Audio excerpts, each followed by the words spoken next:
You want to take a guess at what this is? I'll give you a hint.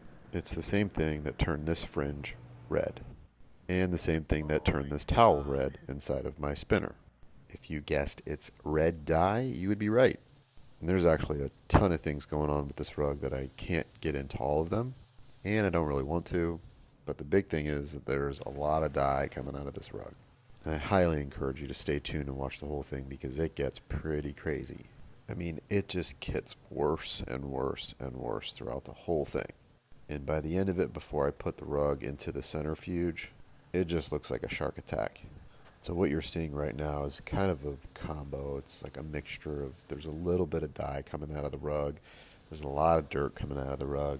So it's not totally red. It's kind of this orangish color. Now, I did expect that there was going to be some dye transfer.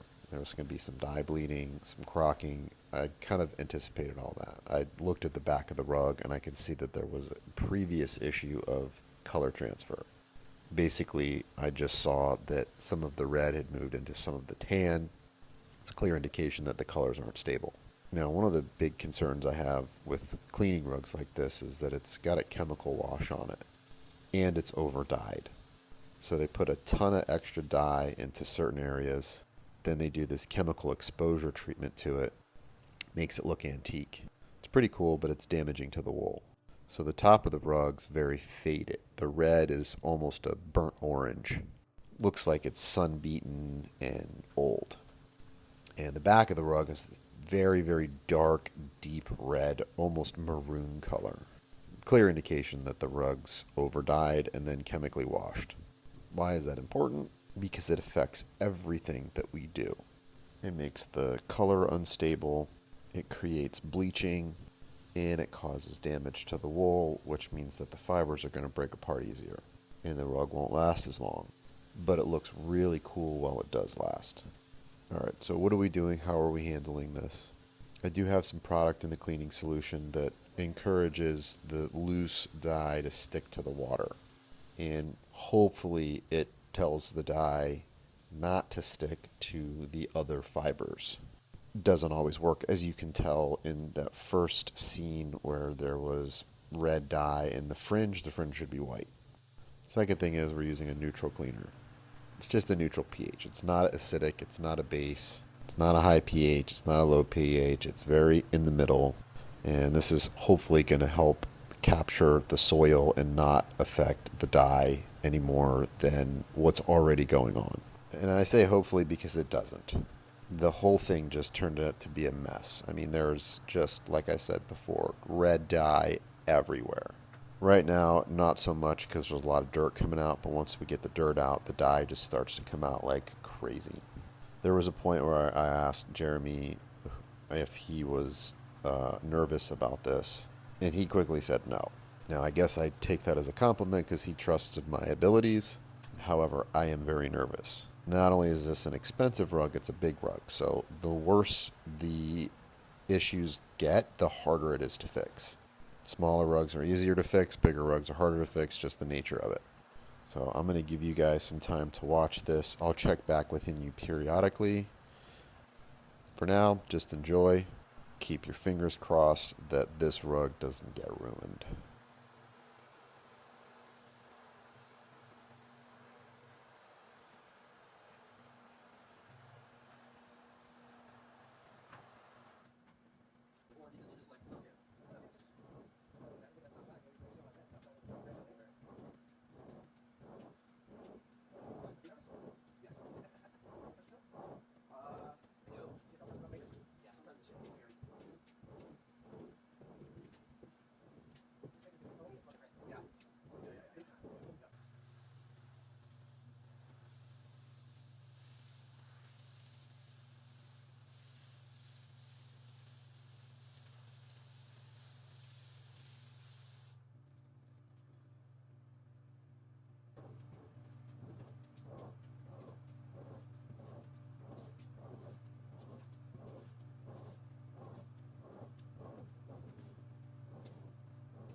So we're in the process of flipping this rug back over to the top. And I'm just looking at this, and all I can see is red dye all over the face of this rug, and I'm just terrified.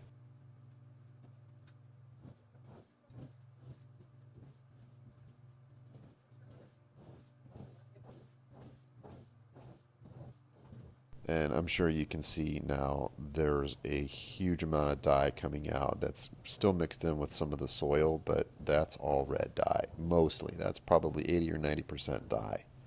The soil level in it is making it look a little bit darker, but if you were up close, you could see that it's the way it's suspended in the water, it's dye.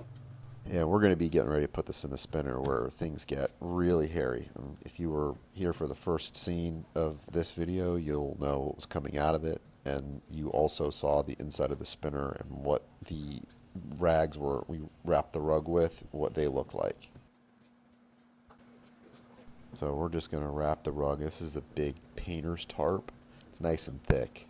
It's better than the bed sheets. We use bed sheets sometimes on the smaller rugs or the rugs that don't have a lot of dye, but this is a painter's tarp.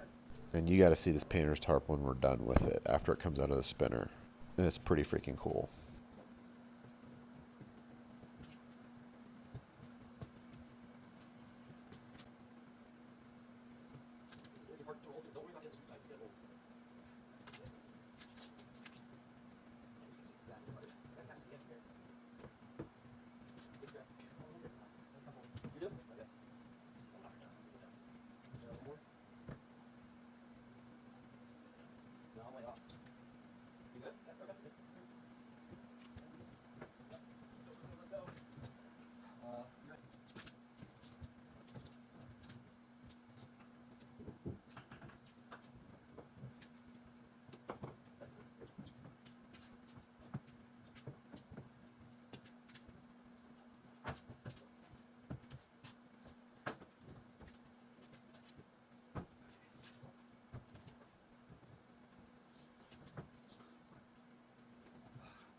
So I am editing this part out a lot because there's just so much time in the spinner and basically just showing water coming out that's got dye in it. And we're going to pull it out and unveil the results. Oh my God.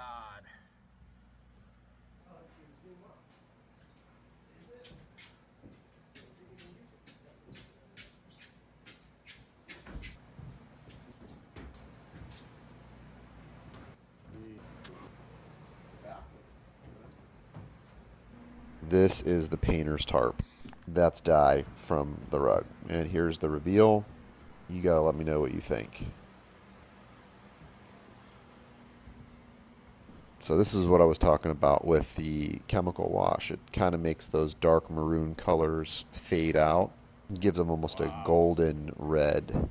It's done intentionally, but I think overall I'm really happy with this. I think it turned out great, even though I was super nervous that it wasn't going to. And yeah, the fringe has some pretty bad dye stuck in it. We're just going to have to work with that later after the rug dries. But overall, I think it looks really good.